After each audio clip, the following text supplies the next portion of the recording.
അമ്മേ ശരണം, ദേവി ശരണം.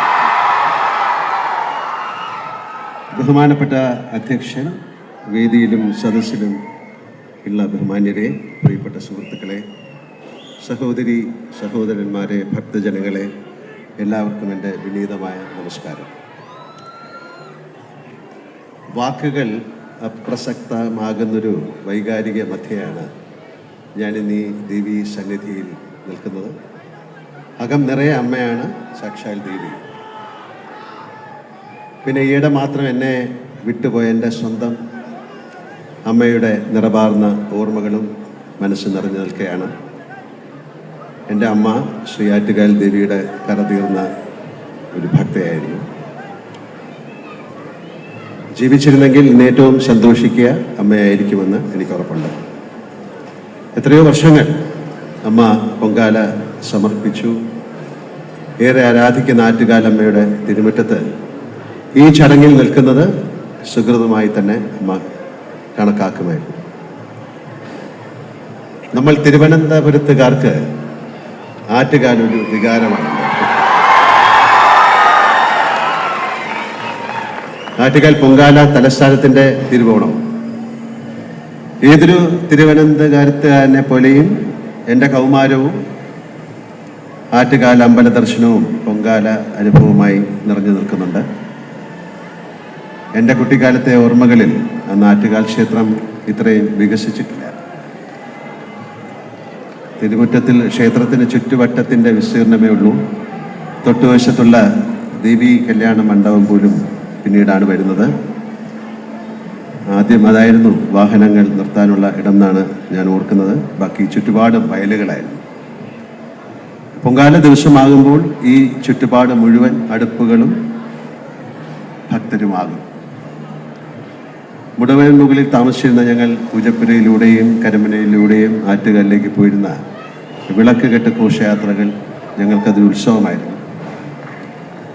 സപ്രമഞ്ജലിയിൽ ദേവി രൂപമുണ്ടാക്കി ചുമലിലേറ്റി ക്ഷേത്രത്തിലേക്ക് നെയ്യാണ്ടി മേളത്തോടെ ഗ്യാസ് ലൈറ്റുകളുടെ അകമ്പടിയോടെ ആനയിക്കുന്ന ഓരോ പ്രദേശത്തു നിന്നുള്ള ആഘോഷയാത്രകളെ തിരുവനന്തപുരത്തുകാർ എന്ന ചപ്രമെഴുന്നള്ളത്ത് എന്നാണ് വിളിച്ചിരുന്നത്. സപ്രമഞ്ജലിൻ്റെ പ്രാദേശിക രൂപമായിരിക്കുമെന്നാണ് ഞാൻ വിശ്വസിക്കുന്നത്. ഇന്നത് വിളക്ക് കെട്ട് എന്നാണ് അറിയപ്പെടുന്നത്. പൊങ്കാല മറ്റൊരാഘോഷമാകാൻ കാരണം പൊങ്കാലയുടെ തലേന്ന് കിഴക്കേക്കോട്ട ശ്രീ പത്മനാഭ തിയേറ്ററിലും കിള്ളിപ്പാലം ശിവ തിയേറ്ററിലുമൊക്കെ സെക്കൻഡ് ഷോയ്ക്ക് ശേഷം നടത്തിയിരുന്ന സ്പെഷ്യൽ തേർഡ് ഷോകളായിരുന്നു. മിക്കവാറും അത് ചിത്രങ്ങളൊക്കെ പുണ്യപുരാണ ചിത്രങ്ങളായിരുന്നു. പൊങ്കാലയ്ക്കായി വരുന്ന ഭക്തർക്ക് രാത്രി ഒന്നിച്ചിരിക്കാൻ കൂടി ലക്ഷ്യമിട്ടാണ് തിയേറ്ററുകൾ അന്ന് 3ാം ഷോ സംഘടിപ്പിച്ചിരുന്നത്. അങ്ങനെ എന്തെല്ലാം ഗ്രഹാതുര സ്മരണകളുണ്ട് ആറ്റുകാൽ പൊങ്കാലയുമായിട്ട്. അന്നൊക്കെ പൊങ്കാല ദിവസം പോലും നടന്ന ആറ്റുകാൽ അമ്പലം വരെ വരാനാകുമായിരുന്നു. അത്യാവശ്യത്തിന് 2 വീലറിലും വരാം. കുറേ കഴിഞ്ഞപ്പോൾ ആണുങ്ങൾക്കൊക്കെ പാസ് നൽകി തുടങ്ങി. എൻ്റെ ചില അന്യഭാഷാ സിനിമാ സുഹൃത്തുക്കളോടൊക്കെ ആറ്റുകാൽ പൊങ്കാലയെപ്പറ്റി സംസാരിക്കുമ്പോൾ ലോകത്തെ ഏറ്റവും കൂടുതൽ സ്ത്രീകൾ ഒരു ദിവസം വന്ന് ചേരുന്ന ഉത്സവമാണെന്ന് കേട്ട് അവർ അത്ഭുതപ്പെടുന്നത് ഞാൻ കണ്ടിട്ടുണ്ട്.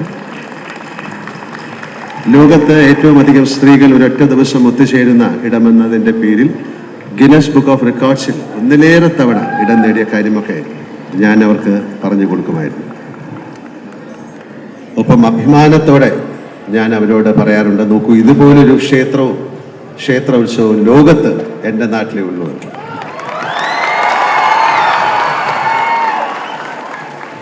എന്നെ സംബന്ധിച്ച് ഇവിടെ പറഞ്ഞു, എൻ്റെ ജീവിതത്തിലെ നിർണായകമായ 2 സംഭവങ്ങൾ.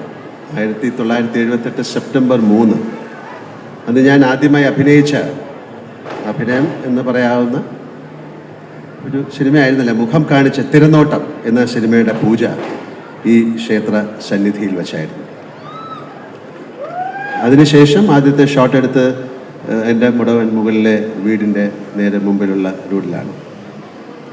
അതിനെല്ലാം സാക്ഷിയായി ഞാനിപ്പോഴും ഓർക്കുന്നു എൻ്റെ സുഹൃത്തുക്കളായ അശോക് കുമാർ, എസ് കുമാർ, സുരേഷ് കുമാർ എന്നിവരൊക്കെയാണ് ഞാൻ അവരെ ഈ നിമിഷത്തിൽ ഓർക്കുന്നു. അത് കഴിഞ്ഞ് എൻ്റെ വിവാഹം 1988 ഏപ്രിൽ 28-ന് ഞാൻ എൻ്റെ ഭാര്യ സുചിത്രയുടെ കഴുത്തിൽ താലി കെട്ടുന്നത് ഈ പരിപാവന ക്ഷേത്രത്തിൻ്റെ തിരുനടയിലാണ്. ബാക്കി ചടങ്ങുകളൊക്കെ ട്രിവാൻഡ്രം ക്ലബിൻ്റെ സുബ്രഹ്മണ്യ ഹാളിലാണ്. 36 വർഷം കഴിഞ്ഞിരിക്കുന്നു. ഞങ്ങളുടെ ദാമ്പത്യത്തിന് എല്ലാം ആറ്റുകാൽ അമ്മയുടെ അനുഗ്രഹമാണെന്ന് ഞാൻ വിശ്വസിക്കുന്നു. ആറ്റുകാൽ ഭഗവതി ക്ഷേത്രം ട്രസ്റ്റ് ഉത്സവത്തോട് അനുബന്ധിച്ച് എന്നെ ക്ഷണിക്കാൻ തുടങ്ങിയിട്ട് ഒരുപാട് വർഷങ്ങളായി. എന്നാൽ പലവിധ കാരണങ്ങളാൽ ഉത്സവ ചടങ്ങിൽ എനിക്ക് പങ്കെടുക്കാൻ സാധിച്ചിട്ടില്ല. ഇപ്പം നേരത്തെ ഇവിടെ പറഞ്ഞതുപോലെ എല്ലാത്തിനും അതിൻ്റേതായ ഒരു സമയമുണ്ട് ദാസ. ആ ദാസ എന്നുള്ള വിളി അമ്മയുടെ വിളിയായിട്ട് ഞാൻ കണക്കാക്കി. അന്നൊന്നും എനിക്ക് സമയമായിട്ടില്ലെന്ന് ദേവി കരുതിയിട്ടുണ്ടാകും. ഈ വർഷം ഏതായാലും അമ്മയുടെ അനുഗ്രഹത്താൽ ചടങ്ങിലെത്താനും ആറ്റുകാൽ അമ്മയുടെ നാമധേയത്തിലുള്ള അംബാ പുരസ്കാരം ഏറ്റുവാങ്ങാനും സാധിച്ചതിൽ അതിയായ സന്തോഷവും ചാരിതാർത്ഥ്യവുമുണ്ട്. പല തരത്തിലുമുള്ള ബഹുമതികൾ സ്വീകരിക്കാൻ 48 വർഷത്തെ സിനിമാ ജീവിതത്തിനിടയ്ക്ക് എനിക്ക് സാധിച്ചിട്ടുണ്ടെങ്കിലും ഞാൻ വളർന്ന നാട്ടിലെ, ഞാൻ മനസ്സുകൊണ്ട് കുമ്പിടുന്ന ശ്രീ ആറ്റുകാൽ ഭഗവതിയുടെ പേരിലുള്ള ഈ പുരസ്കാരം അതിൻ്റെ ആത്മീയ ചൈതന്യം കൊണ്ട് തന്നെ എനിക്കേറെ സവിശേഷപ്പെട്ടതാണ്. ദേവിയുടെ ആശീർവാദമായി തന്നെ ഞാനിതിനെ സവിനയം സ്വീകരിക്കുന്നു. ഇതിനെന്നെ തിരഞ്ഞെടുത്ത ആറ്റുകാൽ ട്രസ്റ്റിലെ എല്ലാ ഭാരവാഹികളോടും എനിക്കുള്ള കൃതജ്ഞതയും ഞാൻ ഈ അവസരത്തിൽ പ്രകാശിപ്പിക്കുകയാണ്. Thank you sir. സന്താപനാശിനിയും ആനന്ദദായിനിയുമായ സത്യസ്വരൂപിണിയും ചൈതന്യകാരിണിയുമായ നിത്യനിരാമയുമായ ആറ്റുകാലമ്മ ഈ നാടിനെയും നാട്ടുകാരെയും എന്നും കാത്ത് രക്ഷിച്ചു കൊള്ളമണേ എന്ന പ്രാർത്ഥനയോടെ അംബേ ശരണം, ജഗദംബേ ശരണം. Thank you very much. ജയ് ഹിന്ദ്.